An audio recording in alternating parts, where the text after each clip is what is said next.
Hi అండి. ఈరోజు red కందిపప్పు, మెంతికూర వేసి పప్పు చేసినానండి.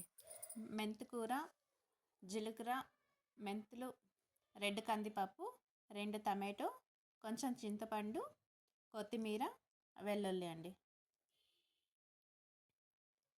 రెడ్ కందిపప్పుతో మెంతాకు వేసి మనం పప్పు చేస్తే చాలా టేస్టీగా ఉంటుందండి. ఫస్ట్ ఒక కుక్కర్ తీసుకొని అందులో రెడ్ కందిపప్పు వేసుకున్నాను. ఇప్పుడు టమాటో, వెల్లుల్లి, కొత్తిమీర అవి కూడా వేసుకొని చింతపండు వేసుకొని మెంతాకండి ఇందాక మనం క్లీన్గా కడిగి పెట్టుకున్నాను కదా, ఆ మెంతికూర కూడా వేస్తున్నాను. జీలకర్ర, మెంతులు కొన్ని ఇలా అన్నీ వేసుకొని ఒక 1/2 స్పూన్ పసుపు, 1.5 స్పూన్ కారం, రెడ్ చిల్లీ పౌడర్ వేసుకొని 1 స్పూన్ నెయ్యి అండి. నెయ్యి వేసుకొని 1 గ్లాస్ వాటర్ వేసుకుంటున్నాను.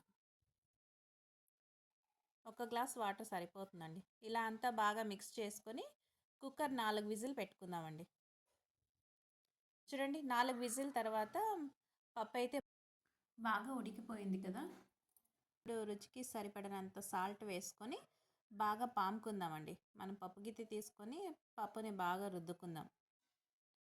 చూడండి, ఇలా సన్నగా ఇలా పాముకునేసి సన్నగా చూడండి, బాగా మెత్తగా అయిపోయింది కదా పప్పు అంతా. ఇదంతా ఇప్పుడు సర్వింగ్ బౌల్లో తీసుకున్నానండి.